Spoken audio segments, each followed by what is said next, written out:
A great evening, everyone. Good evening, wherever you are. I want to welcome you again to this amazing session tonight. Everyone, good evening, wherever. Please, if you can hear me, kindly signify that you can hear me. If you can hear me, can hear you. I can hear you. awesome. Can hear you, sir. All right, thank you very much. I want to welcome everyone to this particular edition tonight, session tonight. I believe we had a great time yesterday. I also believe we had a great time yesterday and day before yesterday. That's for Moromoluwa session and Dr. Emmanuel yesterday. It was such a powerful session. And while we wait for other people to join us, and while we also wait for our guest to be in the house tonight, I would like you to share with us some of your take home yesterday, especially that yesterday night. Your take home, what was the highlight for you? What was that word that, you know, that my daughter were just filled with so many nuggets and then insights? So who wants to go first? What are those things that you thought that, wow, this is just the highlight for me? Can somebody share? You want to share something? What was your take home point yesterday night? Anyone, you can just unmute and just speak into the microphone. Your highlight, the highlights yesterday night. What caught it for you last night? Please go ahead and just let me have you speak to us quickly. Anyone? Don't tell me you didn't gain something last night. Anyone? Okay, good evening, sir. Can you hear me, sir? Good evening. Yes, I can hear you loud and clear. Yes, sir. So yesterday I was blessed by all Mr. Olumide Emmanuel spoke about. He really attacked our finances, and I really appreciate everything he taught us yesterday. He spoke about the laws of wealth creation. He spoke about the law of financial intelligence. He also spoke about the law of delayed gratification, law of savings, law of asset acquisition, and law of investment and cash flow. So basically, my take home yesterday was the fact that when he said the first investment is to invest on yourself, the knowledge is very important. He also referred to the book he wrote, that we should go get the book, that it's the first thing you need to do is invest on yourself. When you have enough knowledge of what you have to do, it will be easy to carry it out. It will be easy to make use of the knowledge you received. Thank you, sir. Awesome. That's a good one. Anyone else? I remember the word he said, you have six Good evening, sir. Good evening. Yeah. Good evening, Mr. Lajide. Please go ahead. What was your take home last night? There were lots of things to take home last night. Awesome. Very lot. Doctor was just shattering the tables yesterday with some words that he will tell us, you are buying bone straight, your life is not straight. You have 6 packs, you don't have 6 figures, all those. And yesterday he really spoke a lot. And for me, the take home for me yesterday was when he was talking about the law of saving. So money is tripartite. It has the body, it has the soul and the spirit. And he was telling us that part of your money belongs to the past. And he mentioned the fact that there is not such thing called the future, because your future, I love that part. The future is now. is what you have done now that becomes your future. Like tomorrow is tomorrow is today's past. And so tomorrow is today's future. Yeah. So Yeah. it's actually the result of what you have created in your present. And he told us certain things that religion will not teach us. And when he was mentioning tithes, when he said they will tell you pay your tithes, but do you know that nobody will tell you pay yourself 10%, save 10% under the law Yeah. of Nobody. He said nobody will. The church teaches more on 10% religion will not tithes. teach you. Yes. So you have to tithe up and save forward. Exactly. So Exactly. you have to tithe up and save. So there are a lot of things, and that actually hits me great. And he talked about law of assets acquisition. He mentioned one particular thing. Yes, let me go. Let me try to reach that. That's Okay. the law of multiple incomes. Multiple When he streams mentioned of the fact, income. yes, multiple streams. When he mentioned the fact that, Please hello, go ahead. Please go ahead. yes, okay. When he mentioned the fact that multiple streams is not equal to multiple struggle, and he gave Yeah. perfect analogy for that, which I Mm, love. And what mm. many of us actually call, oh, I have multiple streams of income. And then when they ask you, what's your multiple streams of income? And then and we now, yesterday, I really saw that, yes, what some of us actually call multiple streams of income is multiple struggles. And Yeah. it mentioned the fact that when you have to be there for it to Physically. provide you money, Yeah. then it's still struggle, not income. Income Okay. necessarily means you don't have to be there for it to produce Sure. Thank you, result. Mr. Olajide. I can see that you have your note filled. You have your note filled already. Thank you. Thank you very much. And Yes, I'd like to give somebody else an opportunity to also speak as well. Good evening. Good evening. What's your Am I name? audible? Yes, you Similoluwa are. is Similoluwa. Okay, please okay. go So ahead. thank you so much, sir, for yesterday's session. It was really enlightening. One of my take homes is number one. He said something about principles and laws. Yeah. That principles and laws are universal, but the application is personal, geographical. Yeah. Because one thing, like generally, everyone knows, okay, 5 laws to these principles and all that, but we actually don't take action personally, and of course, based on where we stay, environment and all that. Another thing that stood out for me was he said if you are not updated, you'll be outdated, which is very true and cuts across, not even financially, all round. Another thing that stood out for me was he said your learning capacity determines your earning capacity. So the more you give yourself to learning, the more you give your pockets to earning. Thank you so much, sir. Awesome. Thank you. I believe so strongly that many of us will be applying these things, not just to be pumped up. I believe we are going to be applying them into our, day-to-day living, day-to-day life, which is the most important part of this Evolve 2.0.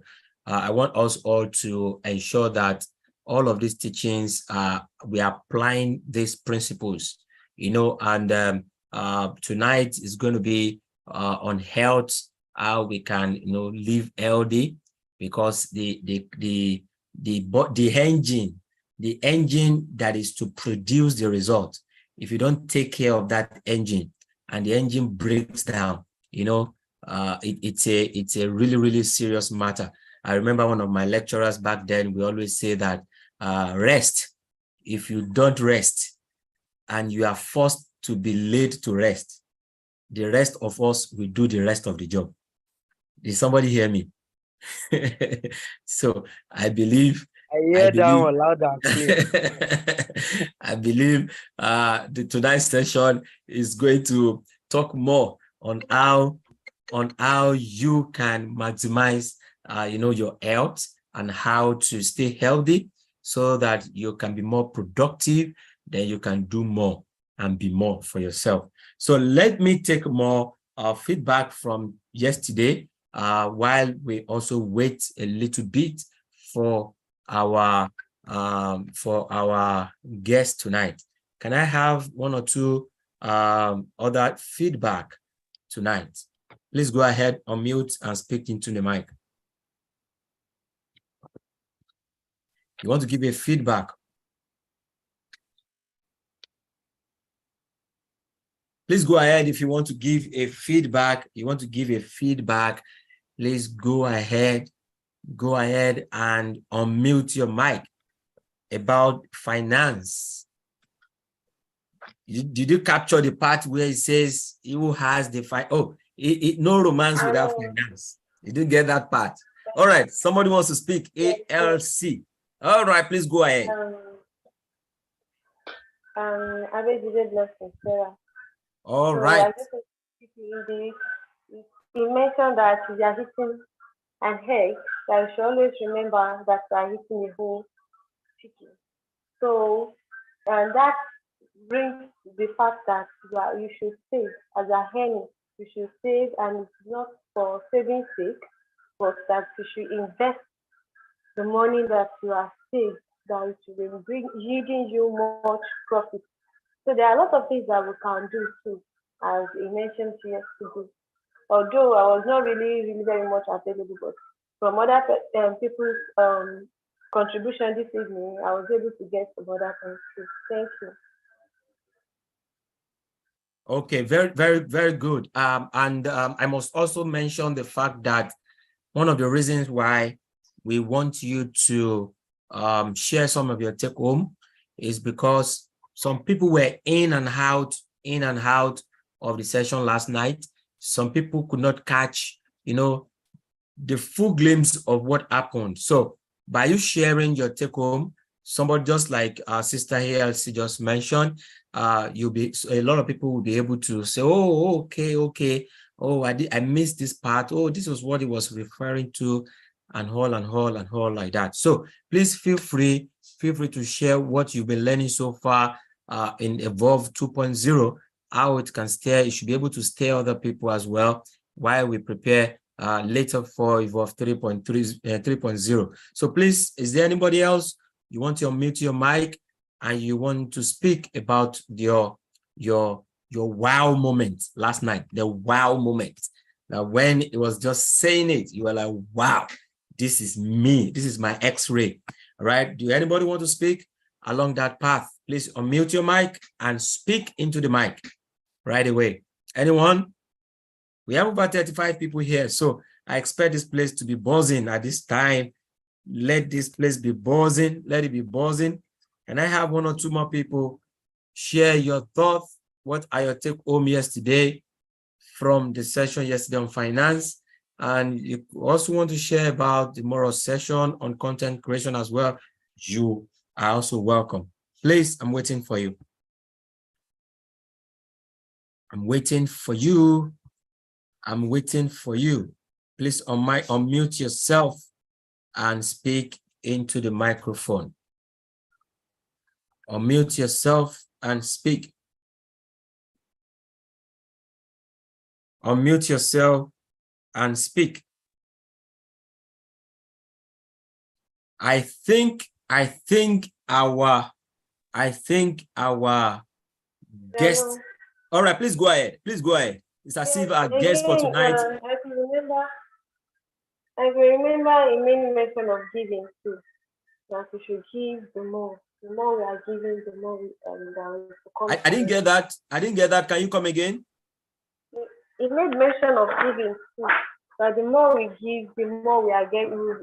Yes. Getting. In all that we do, it's good to give out, even apart from our tithing. But there was something it made mention that churches will be preaching about tithing. I even wanted to ask God for that. Is he against tithing? But at the long run, he explained further that even you should give, and when you are giving, you are even giving more than your 10%. And I think that is very much appreciated.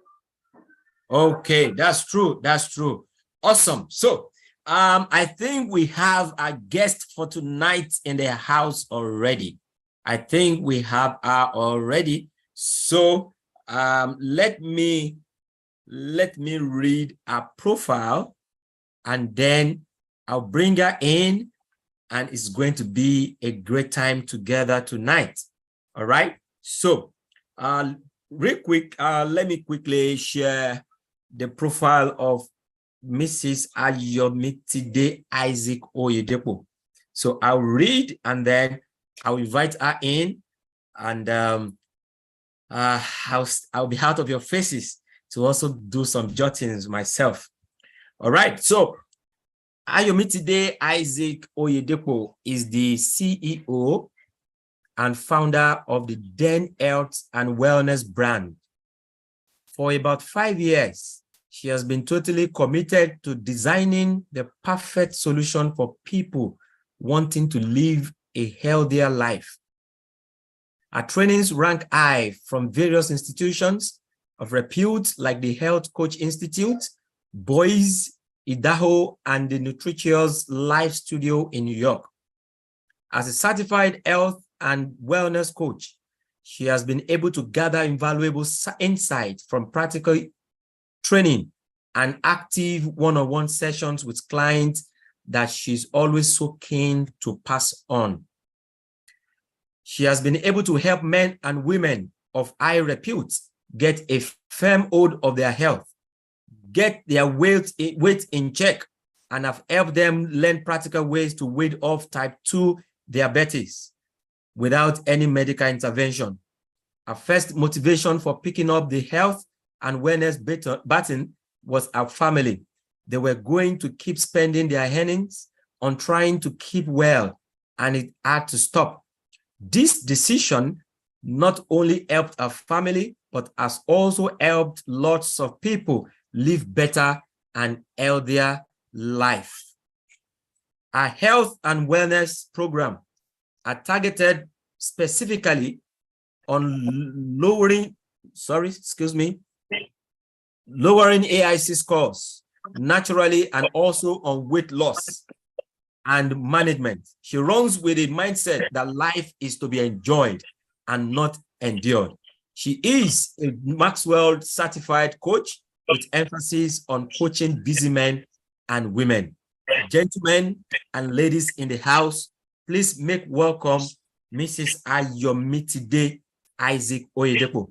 Let's welcome her in, the way we used to welcome our guests. Come on, help me welcome her. You're welcome, ma. Thank you so much. Thank you so much. Thank you. I hope everybody can hear me. Yes, we can. Oh, okay. Yes, we can Awesome. hear you. Awesome. Yes, Okay. ma, you're welcome, ma. Thank you. Thank you so very much. I'm happy to be here to talk to great leaders, to meet with great minds. It's great connecting with everybody here today. I am pleased to be here. Thank you so much. And before I go any further, I would like to thank the leadership of this great academy, Pastor Tunji Adeboyejo and his team, for this awesome privilege to speak to leaders in their various areas of influence about their health. So health is important. We all know that, especially in the days that we live in. There is so much going on with people's health. And I know that you know that health is very important. So as I start today, as I go ahead, I would like to ask, and you can write it down yourself. It's a task. You could take it as a task if you want. What does health mean to you? And I would like to share my screen at this point. Let me see. I would like to share my screen. Yeah. Can everybody see my screen? Yes, we can, ma. We can. All right. We can. Okay, great. Okay, so what does health mean to you? All right, good. So I'll give you like a minute or two to write down what health means to you. What does health mean to you?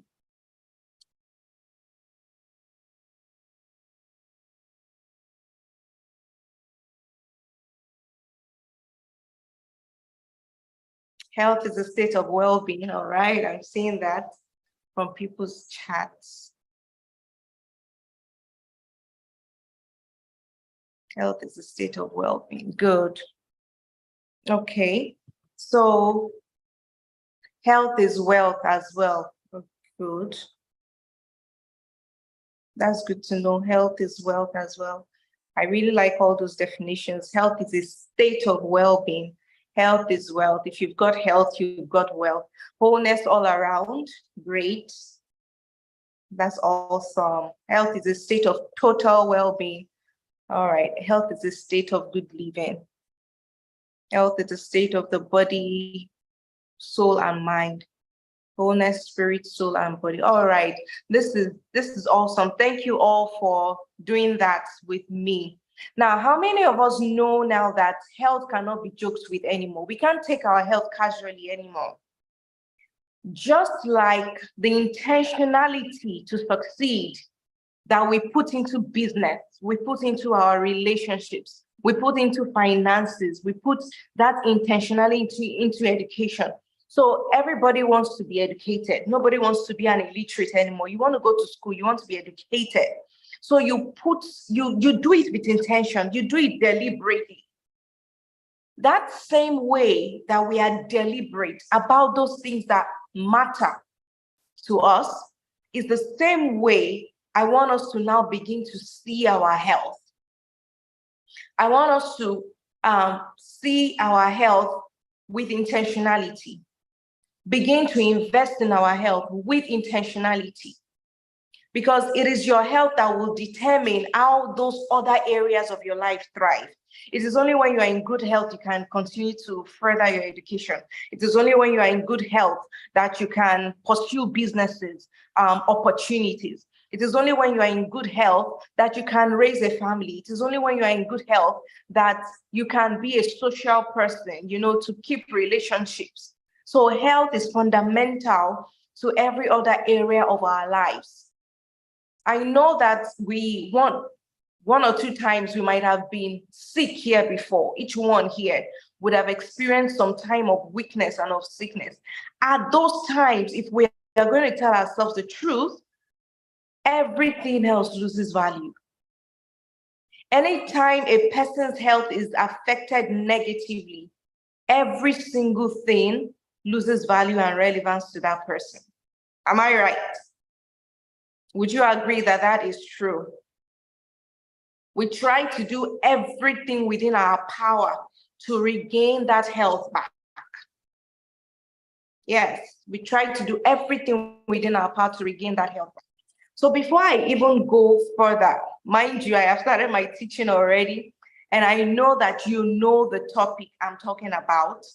But for the sake of clearing the air, I would mention it again. I'll be teaching on the topic, building your health for life. Building your health for life. So that is it on the first slide, building your health for life. This is where we're going to. And I'd like to tell us a personal story. A personal story that helps to help us realize the importance of building our health and let you know that the weight of anointing you may be carrying as a child of God will not substitute for intentionally choosing to build and live a healthy life. I know many of us or all of us here are Christians, and we trust God. We quote the scriptures. We say things about we won't be sick and all of that. This is good. Confession is good. I mean, having the right mindset is important, which you will still see as I continue in this teaching today. But the same Bible also tells us that faith without works is dead. So if we confess all of those things, that is faith. But if we do not add our works to it, which is the things we do physically, then it is probably going to amount to nothing. So in the year 2018, October, November, thereabout, my husband started coughing and it wouldn't go away. It was an unusual cough. And I encouraged him that we go see a doctor. Of course, at first he refused. Then in December of the same year, he agreed that he was going to see a doctor. I mean, the cough was not going away. We had prayed, we had done everything. It wasn't going away. So we saw a naturopathic doctor, and it was there we discovered that we were dealing with obesity, with high blood pressure, and with diabetes. Now, all of these three are killer diseases. I mean, if just one is present, it is dangerous. Now, not two present, but three present. And before that time, my husband used to feed on all kinds of junk, processed foods, fizzy drinks, sodas, chocolates, sweet candies, greasy foods, just name it. But with health, I've gotten to understand over the years that there's always a day we're going to pay back if we refuse to take care of our health. And so the wake-up call, there was a wake-up call for us, 2019 of January, after we got this diagnosis. We proposed to do something about all these health issues, because the energy to even serve God and walk with God, which mattered to my husband a lot, was no longer there. So everything was beginning to lose value, and all he wanted was to get his health back. And with hard work, with discipline, with dedication, and the help of the Holy Spirit, he did. And he's still enjoying that health today. So what I'm saying in essence is, health is not going to fall on our laps. Health is something that we have to work towards. I want to pose a question to you here, that how much more do you think you'll be able to accomplish if the foundation and the building of your health was in top shape? How much more do you think you'd be able to accomplish? Do you think you'll be able to accomplish more? Do you think your self-esteem will be boosted? How much more is something that you want to think about after you're done here. You want to write exams to succeed, to advance. You want to write business proposals. You want to write your business plans, but you are just always tired. And now time, once it is gone, it is gone. So the time you're meant to use investing in something profitable, weakness in the body has taken that away. And all right, you just want to rest, just a little bit of sleep, just a little bit of this. But imagine if you're operating in your highest health, all of those vibes, how much more do you think you'll be able to accomplish if you took your health seriously? Now, back to my topic of building your health for life. Notice that with that topic, we are not just building health. We are not just living healthy, but we are building health for life. Some people fall sick and they get the wake-up call and build their health and start all over again and go back. But we want to build it for life. Our bodies are needed for life. Just like you wake up every day and you go to work, you ought to wake up every day and then add wood to the fire of your health. Add wood to the fire of your health on a daily basis. Please note, and if you forget something that I'm going to say here today, remember this, that your body is the only temple your spirit will ever be able to live in. I'll repeat that.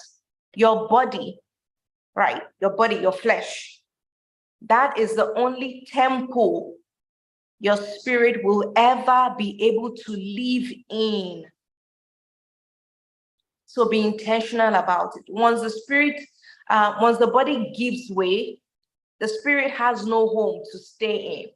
The spirit cannot function in our world and accomplish much. It has to be inside the body. So take care of that body. Be intentional with that body. Don't take care of everything and everyone else except your own health and your own self. Please note that this is not you being selfish, or, most of us have been brought up with the thinking that if you put yourself first, it means you are selfish or you are self-centered. Not in this sense, because you cannot pour from an empty pitcher. If your pitcher is empty, you can't pour from it. You cannot be a functional and impactful leader that the world needs without your health in place. And you cannot give what you do not have. So again, I want us to go back to that topic, building your health for life. What does it mean to build? Because if we can get those concepts right, those words, the definitions right, it will go a long way. What does it mean to build? You can come up with your own definition, but I checked on Google, and some of the meanings that I found to build amongst several definitions is to construct. Build means to construct, to put things together, to make stronger or more intense. That is what it means to build. Now, know that we said building, so it's continuous. For our health, we don't just build and go to sleep. It has to be building. It has to be continuous. So building is the action of constructing something. So it's continuous tense. We continue it. It is the action of constructing something, the action of making stronger. Your health building would always be a work in progress. Until the day that you die, you don't say that you have completed building your health. It would always be in progress. It will always be work in progress.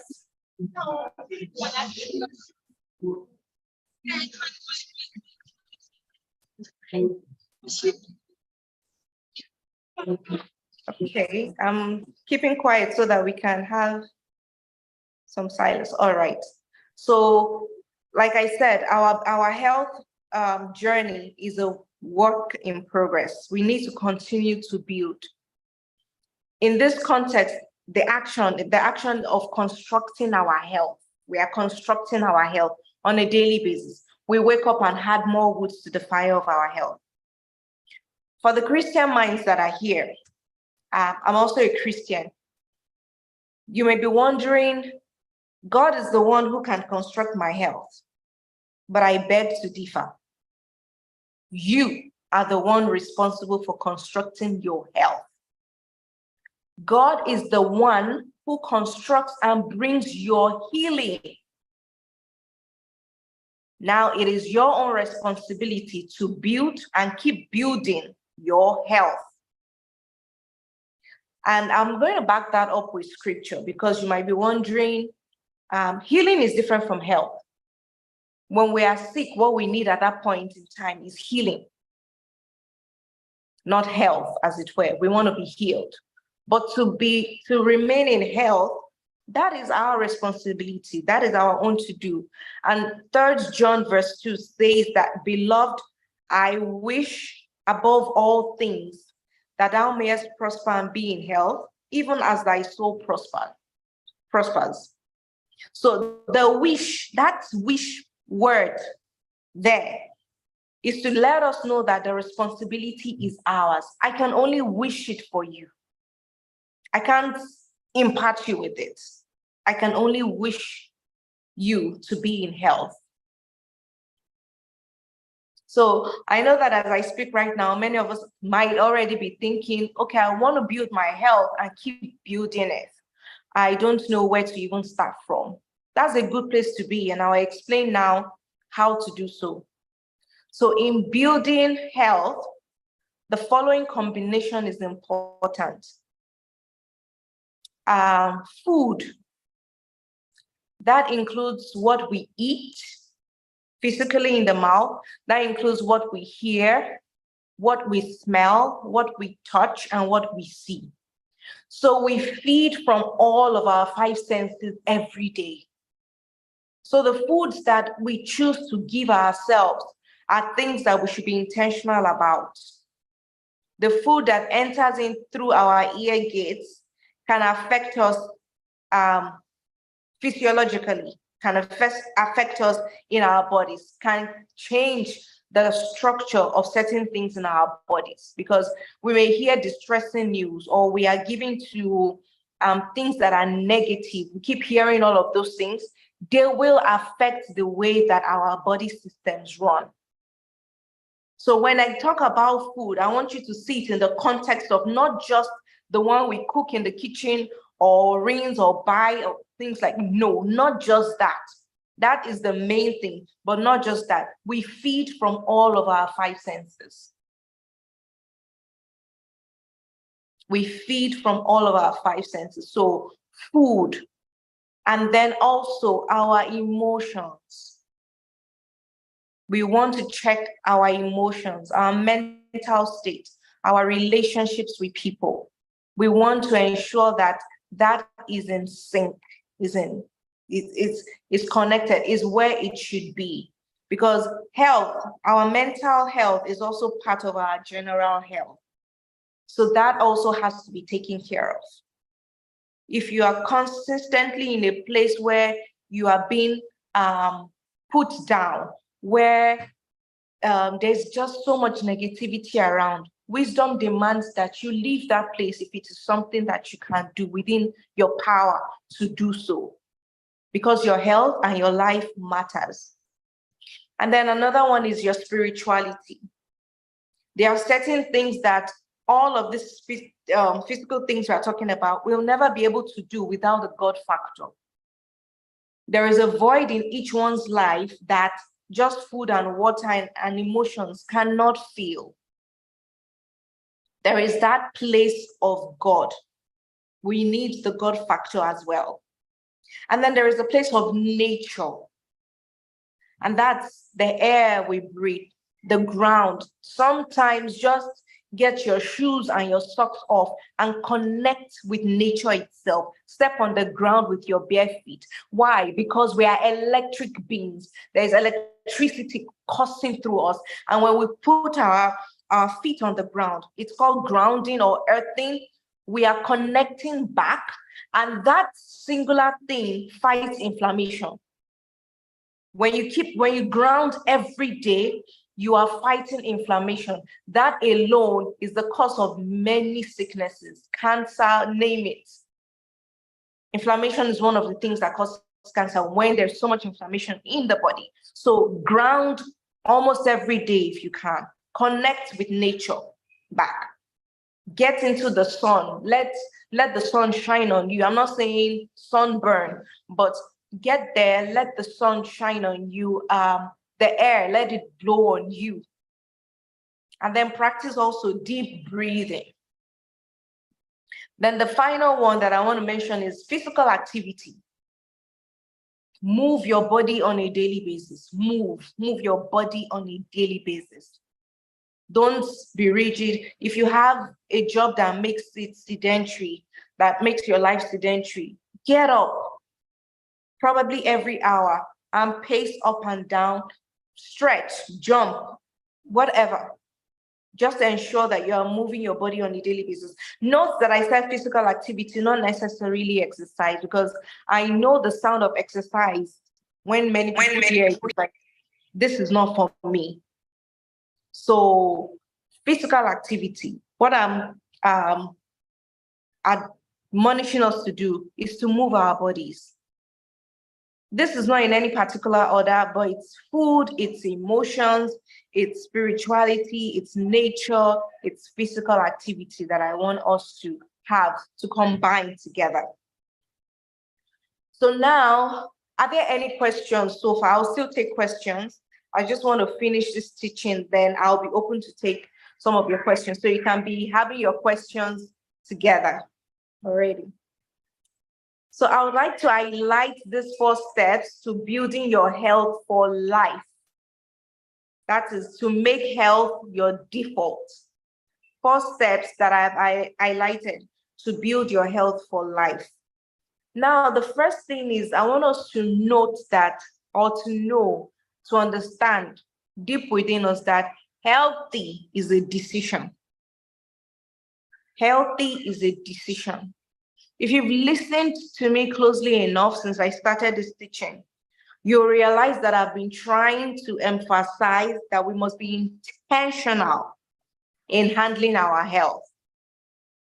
Just like we're intentional and deliberate in handling other things that matter to us. We must be intentional. So healthy is a decision that we make on a daily basis. It is not being interested in your health, but being committed to your health. There's a difference between interest and commitment. So when you are committed to something, you take bold action. So I'm not saying be interested in your health, no. I'm saying be committed to your health. So when there is commitment to your health, you take bold actions. You do not accept any excuses. You want only results, and that's what you go for. So that first step is deciding that building your health is as much a part of your life as breathing. That means you'll be able to do it anywhere, anytime, in any situation. Remember that we are the choices we make. And the most powerful driver for how we will invest in our health and the way we see our bodies is the stories we tell ourselves. If we tell ourselves that, oh no, this healthy thing is not for me, that is what our bodies will follow suit. Because your body is always listening. Your body is always paying attention to what you are saying about yourself. So if you tell your body that I can do this, then it accepts that I can do it and then works together, brings everything around you to work together to ensure that that is made real. Now, the second step is set yourself up for success every day before you leave home. Set yourself up for success before you leave home. As you step out of your house, there's temptations everywhere.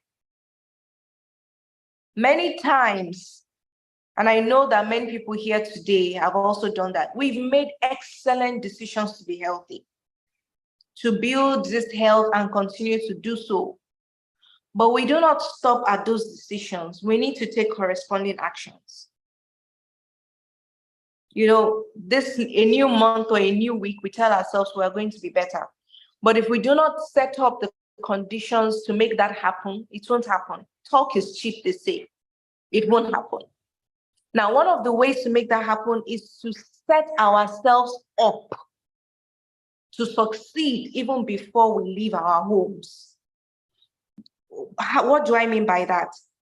You plan what and when and where to eat. You factor into your day how you want physical activity to be for you. That's also part of being intentional. So for example, I know that my office work, I need to sit at my desk for 5 hours. If I sit for 5 hours, I'm even still getting started. I've not even scratched the surface of what I have to do for that day. All right, so I have that in my mind already. Now, what do I need to do to ensure that there is some kind of physical activity? Okay, after 1.5 hours of sitting down, I am going to set alarms to remind me to get up. So you're setting up yourself for success. Remember, you do not do it at the time where you already are outside. It's something you do before you leave home every day. Or I mean, even the night before. These are things that you plan. Will it always work out the way you planned it? No, not always. But most of the time, you become more conscious to do those things than having them just in your head or in your mind and they are floating everywhere. Whatever we write down and we put to paper, most of the time we will be able to do it. So another thing is how to enjoy nature. How can I enjoy nature today? During my break time, do I want to take a walk outside of my office? Do I want to take a walk outside of my lecture room? You know, when something matters to us, when something is important, we always find a way around it. So when you do all of these things and have all of these plans in place, it is unlikely to fall for temptations that are sure to come your way later in the day. Those temptations will come. Somebody might be celebrating something and they come, but if you've not planned your day ahead, you will fall for those temptations. Another way to set yourself up for success in this journey is to clear the clutter in your life. Clear out the things that do not serve you anymore. And that you can even start with your pantry, your store. Clean it out. Why? Because you cannot welcome or bring in the new if you still have the present with you, the old, if it's still with you. An example is if we are buying new furniture to bring to our homes, we take out the old ones first so that the new ones coming in can have place to fit in properly. When we have excess physical clutter, the mind will also get cluttered. And even you won't be able to live up to your decisions that you have made. Your external world is a reflection of your internal world. So by cleaning out our external world, we make room for the shift that will happen internally. And this internal shift is so important because it will create space for health in our lives. When your mind says yes to a thing, it definitely will be yes, because it will find every way to make that yes reality. Now, step number 3 is discover all the healthy foods that are accessible to you on the go. Discover it. Don't wait till you need the healthy foods. There will be times where you can pre-pack your own homemade foods, and there will be times when this is totally unrealistic. There will be times where you have to eat out. There will be times where you might be in situations that you didn't plan for. So whether you think you might need it or not, make those discoveries.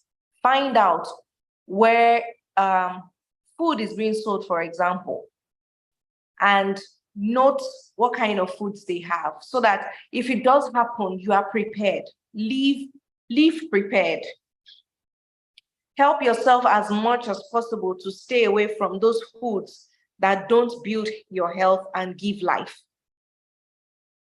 So make those discoveries, take time out, ask friends, ask people around you. Once you are familiar with where you are, you would be able to discover some of these things. More and more people nowadays are getting more health conscious. So there are places places, restaurants where you could buy things that are healthy. Might not be as healthy as what you would make yourself at home, but at least it's not junk food. So you have that in mind as well. Now, step 4 is to connect with a tribe. Connect with a tribe. Find a tribe of people who are going in the same direction as you are. If you can't find one, create one.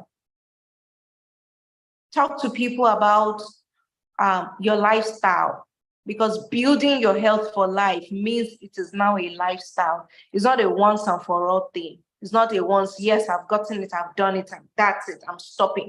Nobody works and tells you they've made enough money, so they are not working anymore. No, it doesn't happen that way. So if we do that with wealth, how come we do not do that with health? You don't get to the point where you say, I'm healthy, so I don't want to be healthy no more. No. So find a tribe of people who have the same mind as you do, who see things the way you see it when it comes to your health. And if you can't find one, like I said, please create one. Look for somebody who believes in that vision like you. Talk to them about it. Because when one person is down or unmotivated, another person can lift that person up. So don't be alone in this journey. don't be alone. You don't have that macho energy to withstand some pressures that will come. Because temptations will come, and they can come even on a daily basis. They come like waves of the sea.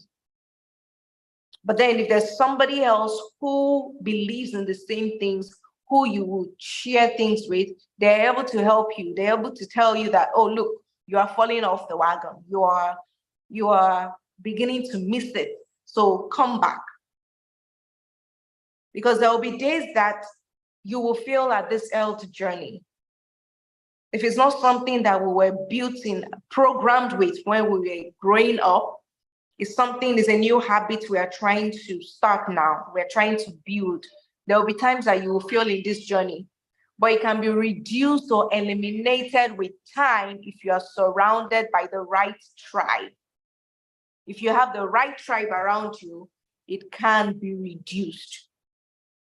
So there are many more things to say on this topic. There are diverse areas. I mean, it's a broad topic that I can keep talking and talking about, but I would like to stop here for now so that I can welcome your questions.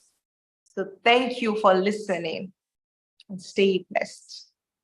So I will stop sharing my screen now so that I can take some questions that you may have. Thank you very much, Ma. Thank you for the very, very deep insights and teaching tonight.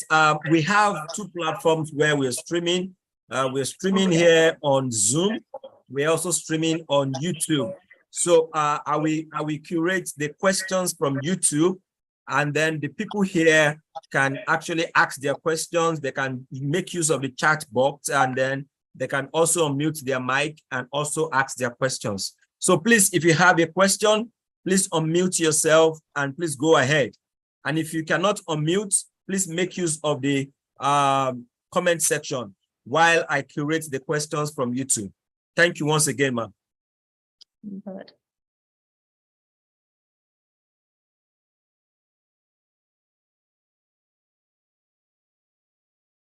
Please go ahead if you have your questions. Please go ahead. Or if they want to type it also in the chat box, that's fine. Yes. I'm trying to see if I can see any questions. Okay. Let me quickly dash to the YouTube and get the questions in there. Okay. Yeah.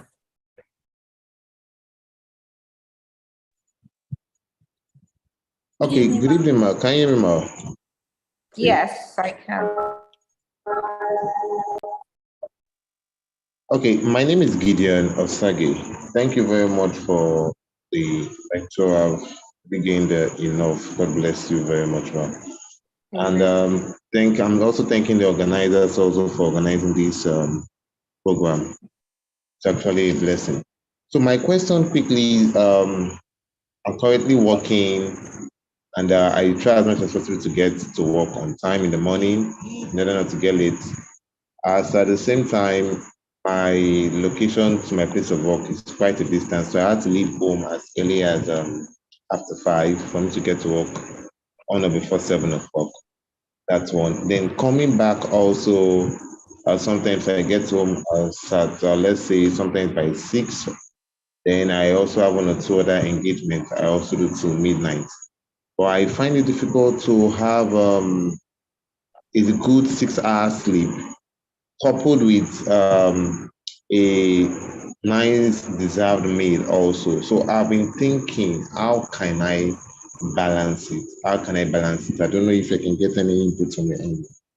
Thank you. Okay, so the sleep will be the major thing, right? Yes, yes, part of it. Because I barely have let me say barely have 5 hours sleep. Barely have 5 hours sleep. So while I'm preparing for work, alongside I'm doing my normal morning prayer while I'm going to work till I get to work. So getting to work again, the food are quite expensive. Like really, really expensive. So I barely see solid food. So instead of saying solid food, I just consume drinks and snacks. So getting back home, for me to eat anything solid, I don't want to be heavy. So sometimes I just decide to just take something light, then sleep again. So I've been noticing my body has been trying to adjust, but it's not really conforming. Okay, so for the sleep, let's start from there. For the sleep, thinking if you have 4 hours of sleep, even though that's not what I would advise, I would want you to get at least 6 hours of sleep. But since that is not possible with what you do right now, I would really advise that the time you get to sleep is quality. That is, you don't want anything else to disturb you. You don't want phone calls to wake you up or your phone beeping to wake you up. If it's 4 hours of sleep you are getting, let the 4 hours be 4 hours of sleep. Because as it is right now, we can't get those extra hours because of all the other things you need to do. And some of those other things too, you might want to reconsider it. Is this something that you can delegate? If it's something, is this something also that can wait so that you can take care of yourself more? And then for the food aspect, I would not want to encourage eating out every day and eating all of those things, because like I said during the teaching, there's always a payback day. And you don't want to experience that kind of payback. So the earlier you become more intentional, like I said, if something matters to us, we would always find a way around it. If during the weekends, if there are things that you don't have to honor to ensure you set yourself up for the coming week, then that's great. If you could take food to work, that will be fine. If not, if it's not possible, you still want to even search for more places where maybe even go online and go on Instagram to see where things that may be healthier than the drinks you're taking and all of that may be, so that you can order from those places if making your own food is totally out of the equation. Oh. I hope that helps a bit. Yeah. Thank you very much, ma. I really appreciate it. Good evening, ma. Good evening. Okay. Am I audible? Okay. Okay, thank you so much, ma, for the talk. It has been really enlightening. My name is Similolua, and first of all, I want to ask that how do you ensure like you eat in right portions? Because I normally hear when they say when you want to eat swallow or something as regards calories and all that, that you should not eat the one that is, I think, bigger than your fist or something like that. So, but apart from that, I want to be like, how do you know that you are eating in right portions, that you're not eating too much? Because sometimes you want to eat so much that you barely have space for water to drink. Or are you supposed to drink water so much, then you have small space for food? That's one. Then number two, you mentioned that we should discover healthy foods that are available on the go. For example, currently I'm a serving copper and I'm serving on a construction site. So most of the times I don't get to eat in the morning.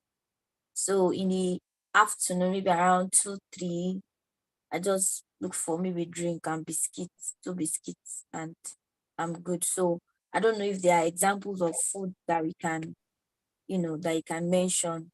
Thank you so much, ma'am. All right, thank God. So let me start with the second question. How do you discover foods that are healthy? So now it depends on what we also see as food.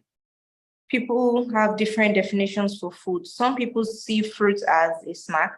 It is a snack, but it could also be a food. For some people, that's what they eat majorly. That's their food. For some people, it could be a snack. So something like fruits, apples, grapes, some vegetables like cucumber, carrots, those kind of things are good to eat. They are nutritious, they are nutrient dense, and they can help you. But since you're also serving, you can prepare for food. You can prepare to take your own food to work. Since you're not able to have breakfast, you're going to eat like a brunch or lunch, you can prepare ahead and then take that to your workplace. So that when you're ready to eat, you're eating real food, you're eating a life-giving food, not just junk. And then to your first question, how do you know the right size of food to eat? Now, when I coach people, I always like to tell them that your body is always speaking to you. Your body is always talking. Everybody's body is always saying something. But we have not been taught how to listen to what our bodies are telling us. We've numbed it out. Sometimes when we are hungry, when we think we are hungry, it's your body's way of telling you that it needs something. It's not every time we feel hungry that we should just put something in our mouth, because we are numbing out what the body is trying to communicate with food. We are self-medicating with food. Now, how do I know that this is the right size of food for me? Everybody's right amount of food, whatever it is, whether it's swallow, solid, not swallow, salad, whatever. How do I know when enough is enough? Your first sign of fullness is the cue that your body has said it is enough. When you take, ideally, we should eat our foods for about 20 minutes. We should take about 20 minutes to eat any foods that we are eating. Now, somebody might be like, 20 minutes, that's too much. What time do I have? I understand. What I'm saying in essence is, do not rush when you are eating. If you would honor another human being, let's say that the president, for example, called you to a place for a function, and you would honor that invitation and behave yourself, give him all your attention. He's talking to you, you move, you adjust your body to listen to what he's saying and respect him. How come we do not respect our own bodies, our own selves, our own persons that way? We've lived with ourselves long enough. We're already familiar with ourselves, so we don't take care of ourselves any longer. So what I'm saying is, pay attention, give yourself time to eat.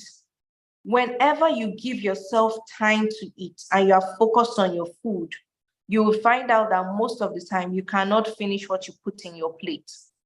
And when you stop eating at the first sign of fullness, you do not overeat.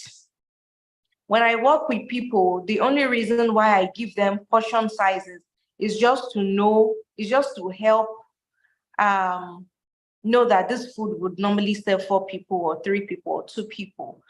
I do not necessarily believe that you tell somebody how much food they should eat. They should be able to tell themselves, I have had enough.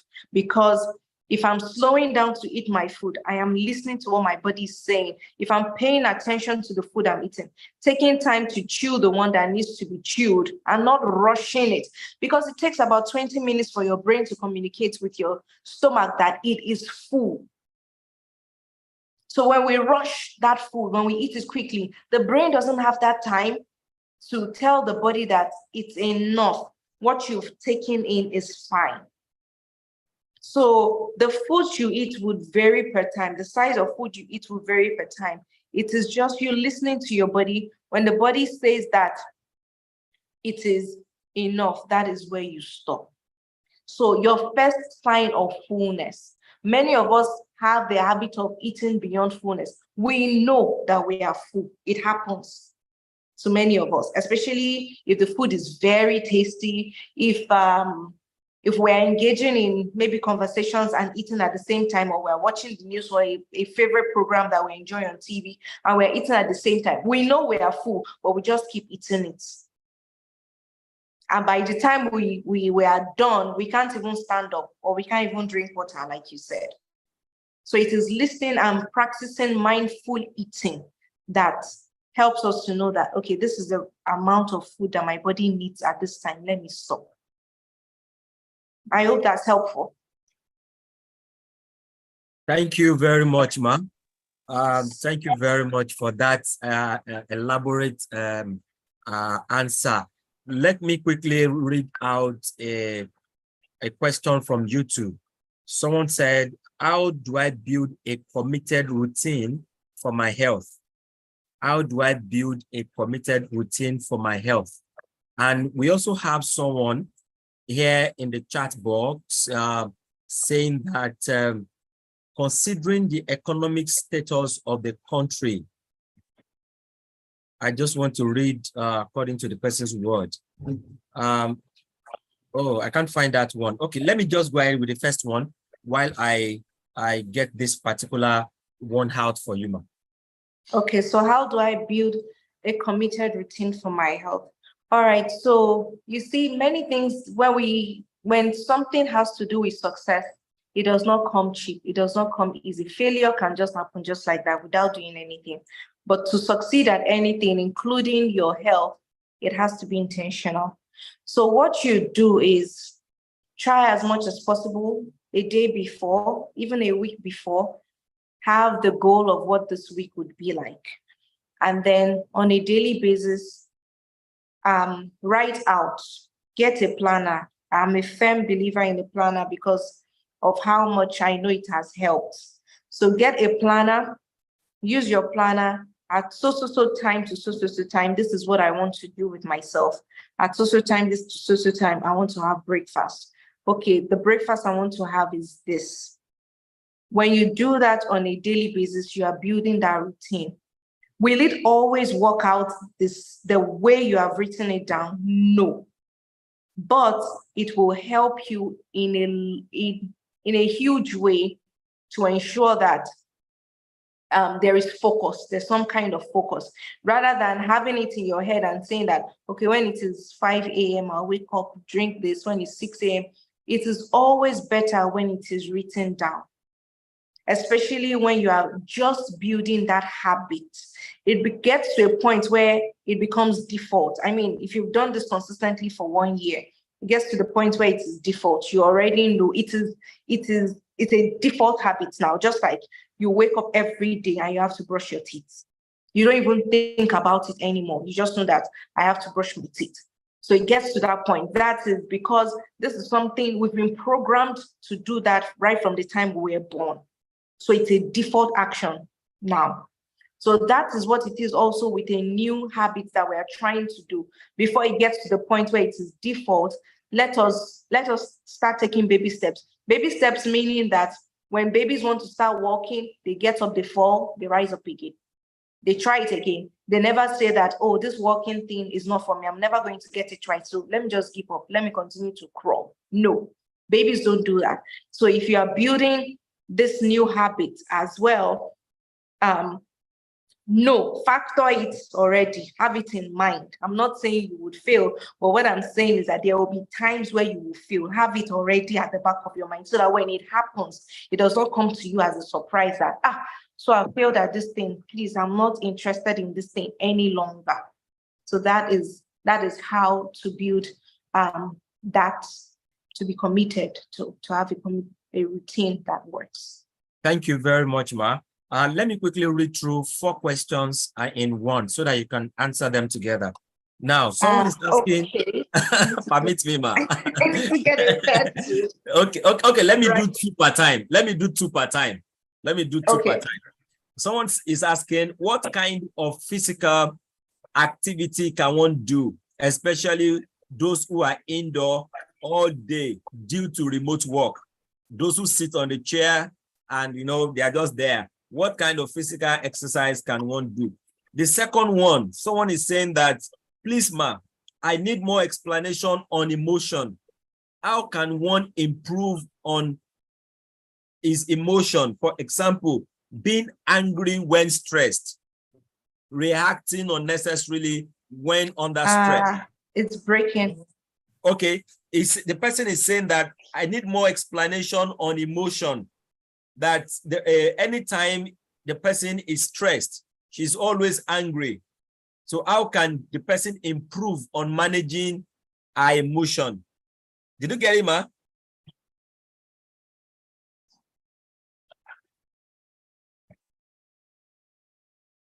The person is always angry when, oh, wow.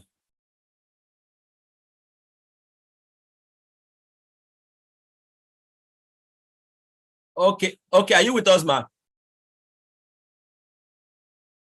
Okay, I guess your mic is muted, ma.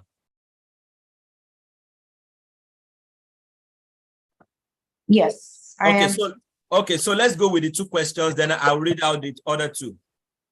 Okay, so what kind of physical activity can you do if you sit all day, if you work remotely? A lot of physical activity. One of them would be dancing. As funny as it may sound, you burn a lot of calories dancing when you engage in, good music, clean music, godly music. You dance to it. It is something that can help you. It helps you move your body. It's a physical activity. Another one would be jumping jacks. That's something that you can do. Another one can be lunges. Another one can be just pacing back and forth where you are. You're not glued to your seat, so you can stand up, even if you're working remotely. So pacing back and forth, you could do that for like 10 minutes in the house where you are. If you have a staircase where you are staying, another one will be walking up and down that flight of stairs as well. So there are quite a lot of them that you can do. Alternatively, you can also go on YouTube and put in the exercises that I can do at home. So find the one that comes easy.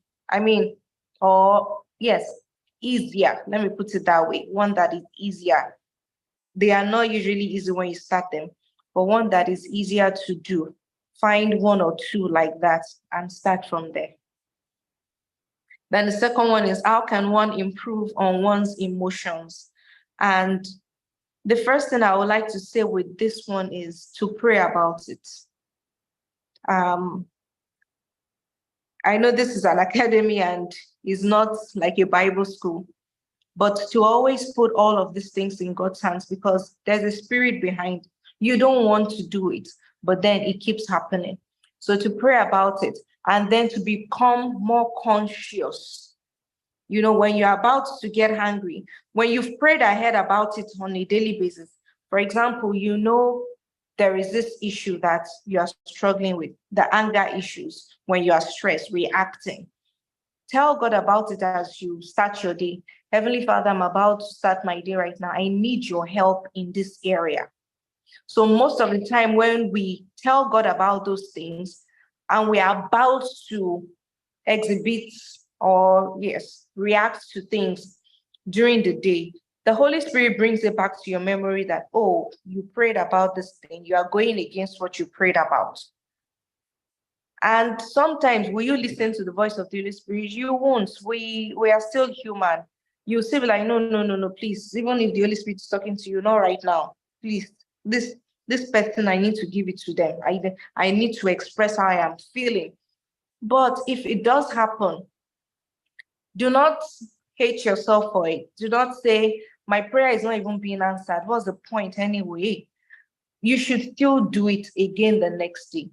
And at the end of your day, every day, the times where you could have gotten angry and you did not, and you controlled yourself, give yourself a pat on the back for doing a job, for getting a job well done.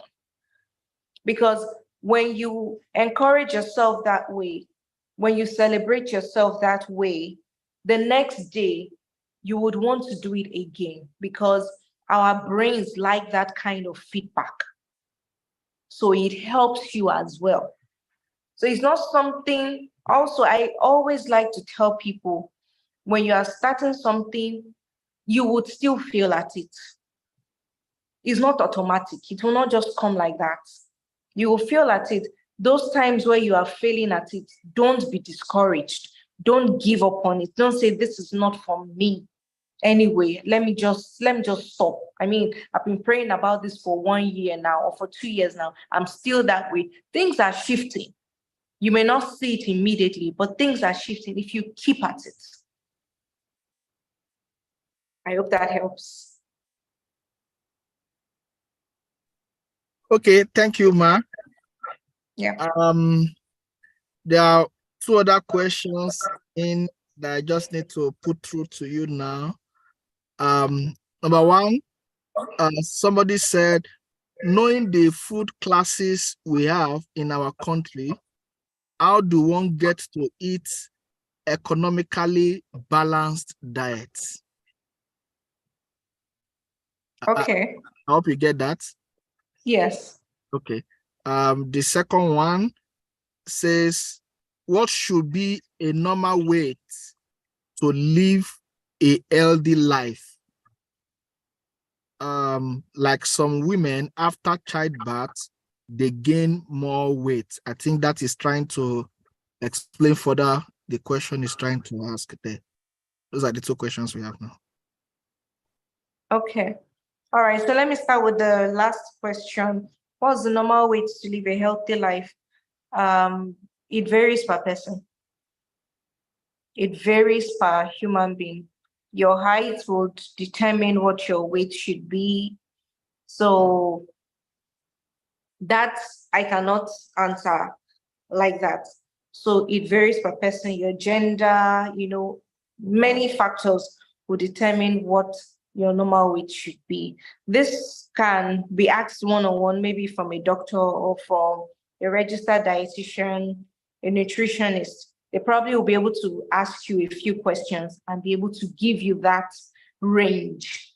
It's not even like an exact weight, but a range between for some people, their ideal weight should be between 65 kilograms and 70 kilograms. Or for some people, it's fine if they are between 75 and 80 kilograms. You don't expect somebody who is like 6 foot tall to be weighing like 60 kilograms. It does not match. It does not correspond. So the height, many things determine what someone's ideal weight should be like. And then the other question is, knowing the food classes we have in certain parts of the world, how do you still eat a balanced diet whilst on a strict budget, while being economical as well? So you see, when you begin to eat foods that are nutrient dense, you find out that you do not eat much after some time. Because they are nutrient dense, they fill you up. What the body is actually looking for is nutrients. So when we give it the nutrients it needs, it stays fuller for longer. But because junk foods are not cheaper than the healthier foods in quote, there are things that are in those foods like additives. Those additives are there, and we keep going back to them over and over again because we feel it's cheap, but then it's damaging the health. But then when we buy foods that you don't have to spend tons of money to do that. Okay, someone says to be audible. All right. So you don't have to spend a lot of money for you to be able to eat a balanced diet. Just combine a few things. Vegetables are important. Fruits are also good for you. If it is once in a day for a start that you want to say, okay, for breakfast, I'll turn my breakfast to just fruits rather than having breakfast, lunch, dinner. That's a good place to start. What I'm saying in essence is that you will find out that you may not necessarily be spending as much because the nutrients it's delivering to you ensures that you stay fuller for longer. All right, I think I've answered that. Okay, thank you, Ma. Thank you. There's one more question, just one more. Okay. It sounds as a funny question, but then, okay, I think we have 2 more, but we'll stop at that 2 so that we can allow you have a good rest. Now, okay. Now, the question says, it said, thank you so much for the insightful session. tonight. This from Eniola Success. It's already seemed like oh, sorry, ma, I missed that place. Okay, my question may sound funny, but please, ma, I need deliverance from bread and beans.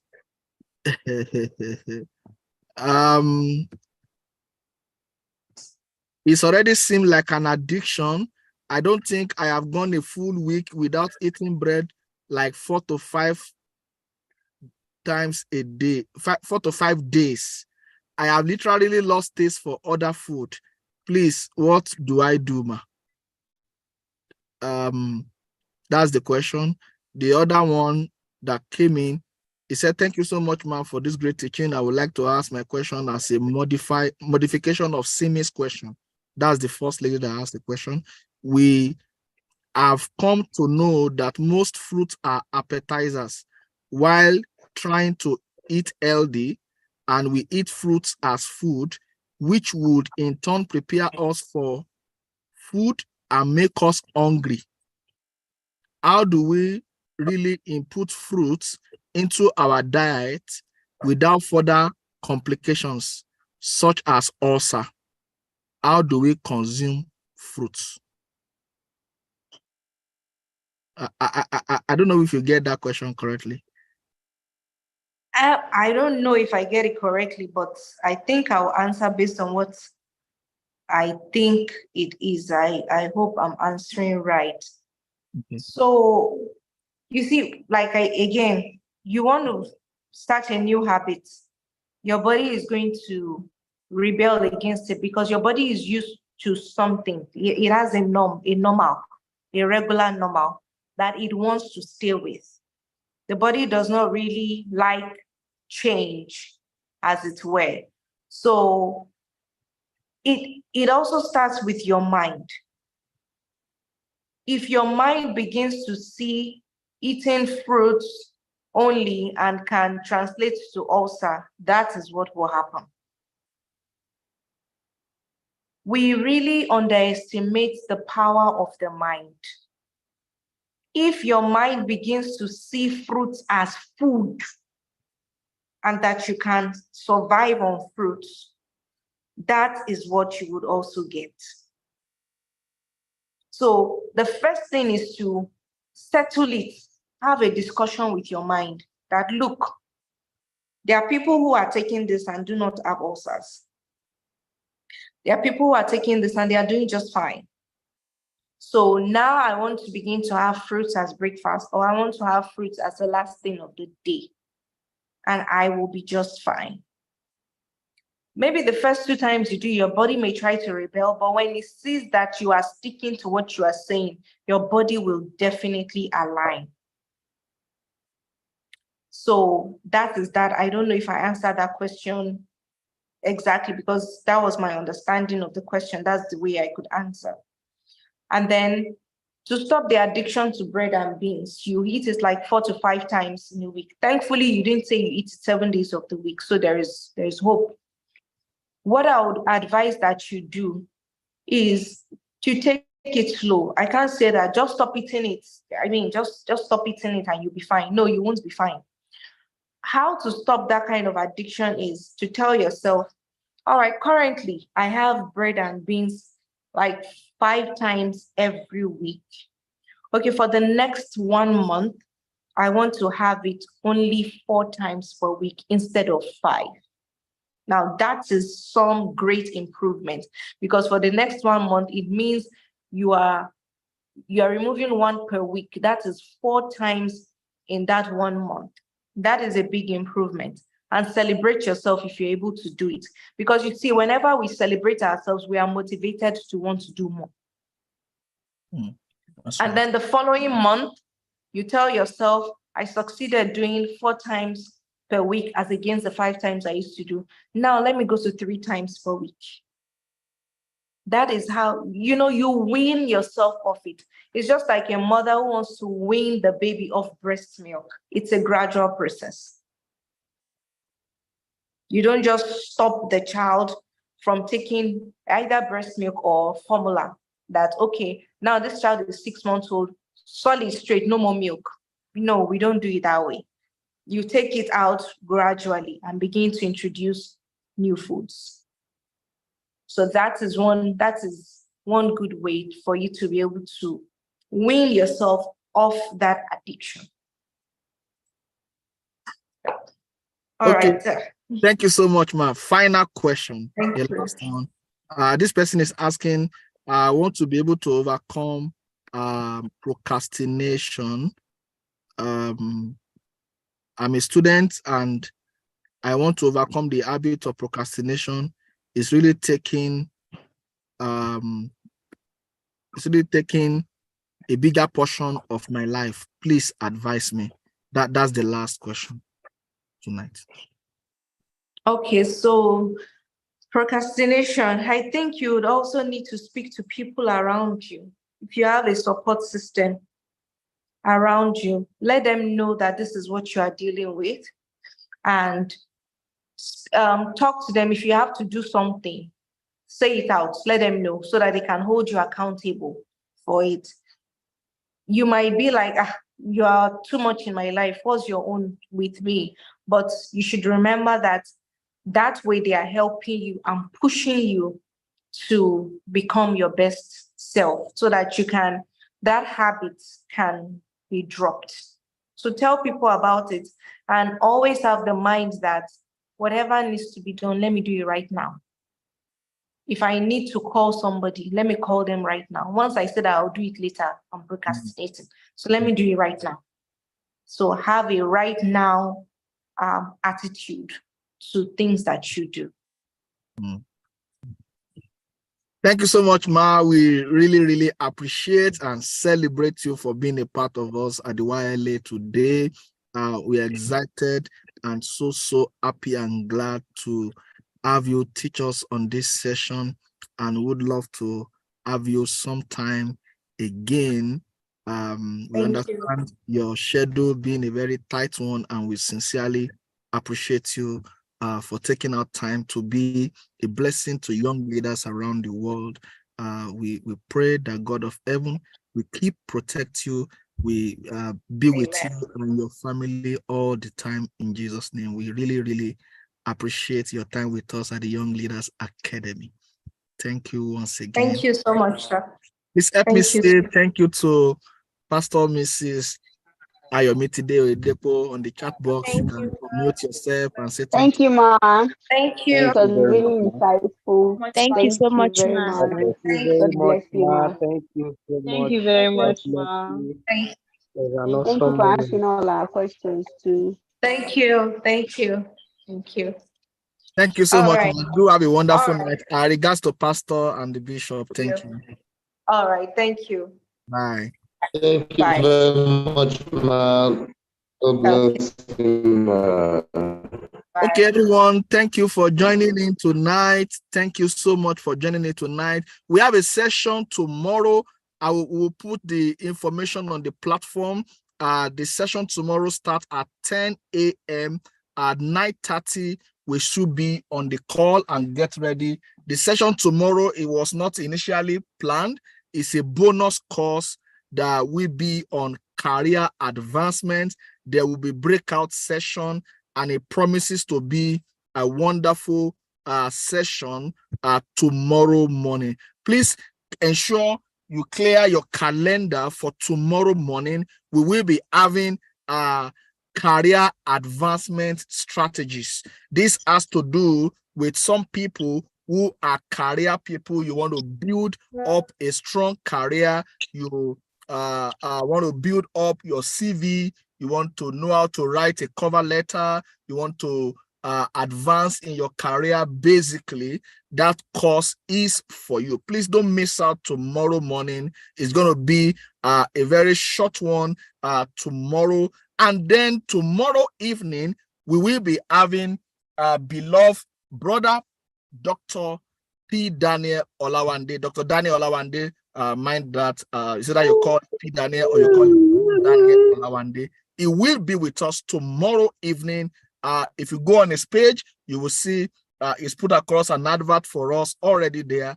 Please make our time to be available tomorrow evening to listen to P. Daniel. And then on Sunday, evening will be the closing session, and it promises to be a wonderful time. Please ensure you get back on the YouTube. You need to watch something tonight. We leave out the page for you to check whatever you want to check there. Just go in there and watch again and put to use everything you have learned tonight. We will be able to see together tomorrow. God keeping us. Do have a wonderful and a blessed night. Thank you for being a part of the YLA ALC 2023. God be with you. Have a wonderful and a good night.